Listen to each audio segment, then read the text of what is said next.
Étant propriétaire de ce château, j'ai décidé de le vendre. Je suis allé habiter dans les arbres, dans cette cabane. Ça n'a rien à voir. On a l'impression d'être dans un cadre tellement magnifique qu'on pourrait dire qu'on est en vacances toute l'année, quoi. Speech.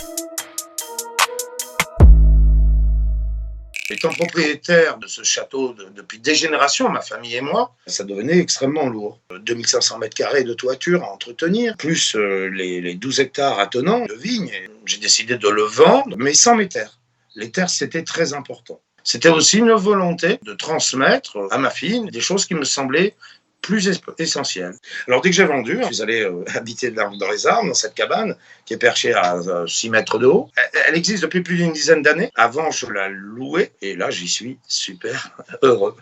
Très content. Alors bon, c'est un peu petit, ça fait 30 mètres carrés, mais alors, ça n'a rien à voir. On est plus sur l'essentiel. On est plus détendu, on prend une certaine hauteur, si vous voulez. On a l'impression d'être dans un cadre tellement magnifique qu'on pourrait dire qu'on est en vacances toute l'année. J'entends au loin le brouhaha des voitures parce que je suis proche de Bordeaux. J'avoue que j'ai de plus en plus de mal à m'y rendre. Je suis viticulteur, je suis sur mon lieu de travail, donc effectivement, en consommation, par exemple, je vois le prix de l'essence, il paraît qu'il flambe, ça me parle pas, quoi. Je veux dire, si je prends ma voiture, c'est juste pour aller voir le potager à côté ou acheter des graines pour mes plantations, mais c'est tout, quoi. Sur le site, nous avons des sources naturelles, un vieux lavoir, donc on n'a pas de problème d'eau. Pour manger, cultivons nos légumes, nous avons des poules, et puis on a toujours un paysan à côté qui va nous vendre une côte de bœuf, ça c'est super. Je me chauffe qu'au bois, et c'est parfait. Et avec ma fille, on développe un écosite sur une dizaine d'hectares, avec l'aide du maire de Quinsac, avec l'aide du conseil général du département. Qu'est-ce que c'est qu'un écosite? C'est reconstituer grosso modo une ferme des années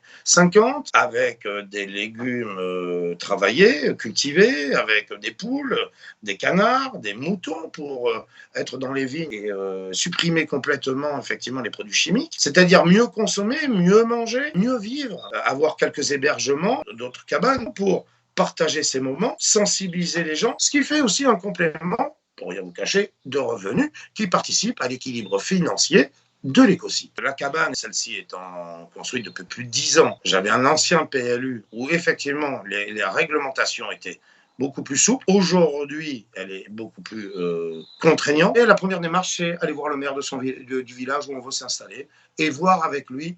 Effectivement, il y a beaucoup d'autorisations à demander.